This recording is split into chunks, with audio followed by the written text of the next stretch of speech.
Hi, this is Smita Kumar, and you're watching MediCircle. Leprosy is a neglected tropical disease which still occurs in more than 120 countries, with more than 2 lakh new cases reporting every year.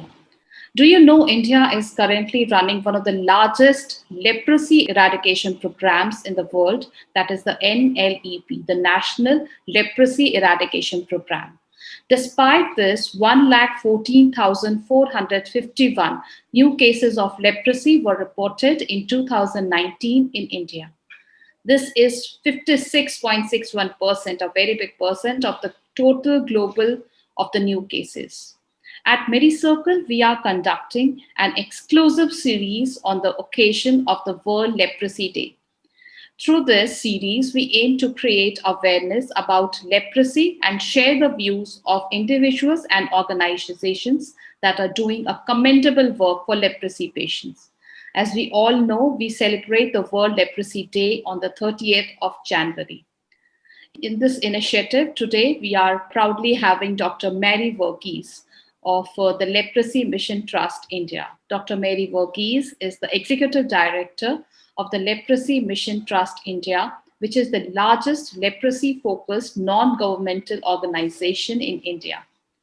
She is a postgraduate medical professional and has got a long working experience in public health and development initiatives. Her experience includes direct implementation of community health and development interventions, providing technical and management support to reproductive and child health programs, curriculum development, training and mentoring of trainers, evidence based research, and advocacy to influence policy and practice. She is also managing a large global fund supported program through a consortium of partners to improve treatment, care, and support to people affected by HIV/AIDS. Welcome to MediCircle, Dr. Mary. We are proudly hosting you on our World Leprosy Day series. Hello, Smita. So, Pleasure to Dr. be with you. Thank you, Dr. Mary. So, to begin with, Dr. Mary, what is your contribution to the benefit of leprosy patients and towards the eradication of leprosy in India?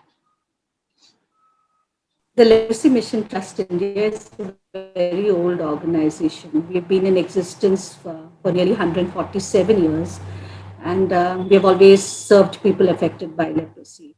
We have a diverse range of programs with healthcare, support for education, vocational training, community empowerment projects, research, and training and advocacy.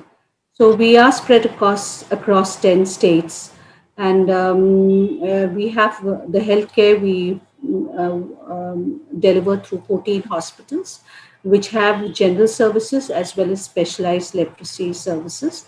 That's the core of our program. We work very closely with the government and other stakeholders at both the national and the state level. We do diagnosis and management of leprosy complications, rehabilitation of people. We do vocational training, especially young adults, whether they are self-affected or from leprosy background. They don't have equal opportunities. Many of them don't have the aspirations. So we train them, provide vocational skills, provide them life skills, do placements for them so that they have livelihood options. And our community projects all across, other than empowering them, providing access to government schemes, livelihood opportunities, so that people are included in the communities that they live. So our tagline says all of it, that healing, inclusion, and dignity is what we stand for.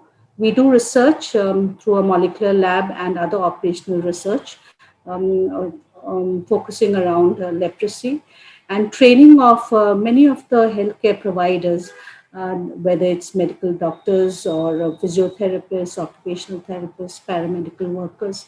That helps to build leprosy expertise of people within all stakeholder groups. That's a whole lot of a great work towards, the benefit of the leprosy patients. Also, India has eliminated leprosy as a public healthcare problem in 2005. and it has re-emerged in different states with high intensity. So, what do you think were the drawbacks for its comeback? Because once it has been, I mean, eradicated, and now again it has resurfaced. So, what do you think? Where do we land? Um, Actually, early detection and treatment are the basic tenets of managing leprosy. And in 1980s, when MDT came, multi-drug treatment came into being, there was this goal of achieving elimination. And in 2000, elimination of leprosy essentially is one per 10,000, one case of leprosy per 10,000 population. So in 2000, that was eliminated globally. In 2005, many countries, including India, declared as leprosy being eliminated as a public health issue. But with that, what happened? The vertical program of leprosy got integrated with the general healthcare services. So most people across, whether educated or uneducated, the community at large, thought leprosy is no more a problem. And most of the cases that came into the primary healthcare centers were through voluntary reporting. So the general awareness of leprosy dwindled, and people, really asked whether leprosy is a problem. And because the general awareness dwindled, people really did not come into the primary healthcare centers. And over time, what happened is that awareness was low, and there is really a stigma attached to leprosy. So even if they had signs and symptoms, they would not report to the general healthcare services. So with that, what we noticed was since 2005 till about 2015, there has been a stagnation of new case detection, or there has been a very slow reduction in the annual new case detection. And there were more visible deformities and children in this thing. Children also started reporting, which actually meant that transmission of leprosy is on. So it is this all these factors together. But since 2016, the government has taken very proactive steps, and they started having active case detection campaigns. They started having awareness campaigns, and in 2020 they also the new operational guidelines for active case detection and regular surveillance for leprosy patients has been introduced into the regular program. So those are very, very positive signs, seeing how things have emerged. Uh, Dr. Mary, leprosy continues to be stigmatized in India because, like, there is a stigma attached to leprosy. So, what measures do you think are required to dispel it? Also, what are the preventative measures one could take to stop the spread? See, there's a very long drawn notion about leprosy as being a curse from God, or a myth that you've committed some sin either in this life or the previous life, and you're being punished for it. Many people even think it's hereditary. So they also, if you're from a leprosy affected family, people don't want to get into a marriage because they think the offsprings will be affected. So there are a whole lot of notions which are actually not true. So some of the measures that really needed, it's a bacterial infection. Treatment is available. It is totally curable. One can really prevent disability. So this community awareness is one thing which really needs to be enhanced, so that people know that these are the early signs of leprosy, and if one has these signs, you should report to the medical facility. Treatment is available in all the government facilities free of cost, and you can get complete treatment. So awareness definitely has to increase about leprosy. The other thing is the availability of treatment, has to be mentioned across. Some of the preventive measures that need to be taken are, most people report to the non-formal practitioners right in their vicinity. So they also need to be made aware of what the signs are and where to refer. That's another one. Religious leaders play a very, very important role because they have a lot of influence on the congregations, and and they can be a real positive positive factor in that. And testimonials of people affected by leprosy who are cured and living with dignity included, that's a very, very important thing, Sure. because that gives that rules out the negative imagery of leprosy and instills a sense of confidence in people. Counseling plays a very important role. So these are some of the very important measures. And even in the medical colleges, like doctors and paramedical workers need to have some sensitization on leprosy when they are training itself.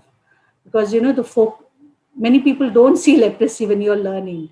So if that is also focused on, then it's very important. Contact tracing of people, if you're a patient and if you do contact tracing and you give profile access, that also breaks the transmission. So these are all intertwined, and these are some of the measures which one needs to take. Sure. Support groups are very important. Definitely. I think I have seen a lot of patient testimonials on your Leprosy Mission Trust of India website, where patients have claimed that yes, they have, they won this battle and now they are living with dignity and they are free from this disease. Yes, that's very important, Sure. because ignorance and fear are the two main factors Sure. which contribute to this. Oh, Dr. Mary, the vaccine for leprosy is already developed. Is it a required immunization for children? If not, why do you think it is not included in the list of required vaccines? Because I think I have also vaccinated my child and I have not found any immunization for leprosy in the list of the vaccines. Yeah, Lepvax is the specific candidate vaccine which is being developed. It has just gone through the first phase 1A of the trial, and they have tested it out in a small group of healthy contacts. So they have identified that it is safe, it generates a good immune response, and there aren't any serious adverse effects. Now it's gone into the next phase of the trial. This was done in a non-endemic country in the US. So now it has gone into the next this thing of trial, that is phase 1B of the trial, where they will be testing it with healthy contacts, healthy participants in an endemic country like Brazil.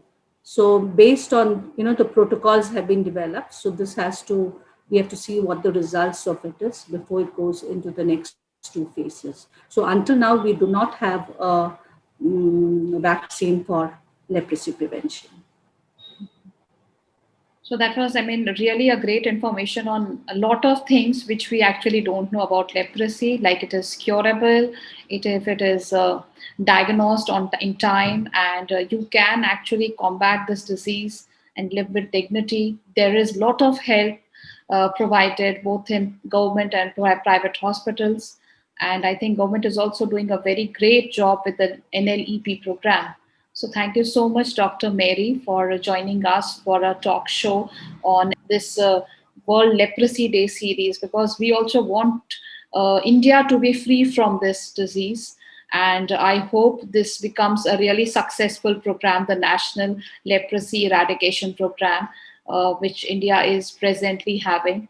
And also all the best to your organization, the Leprosy Mission Trust India, and hope it continues to do this commendable job helping leprosy patients and helping them a life of dignity and a life free from this disease of leprosy. Thank you so much, Smita. Thank you. It was a pleasure being. Thank you.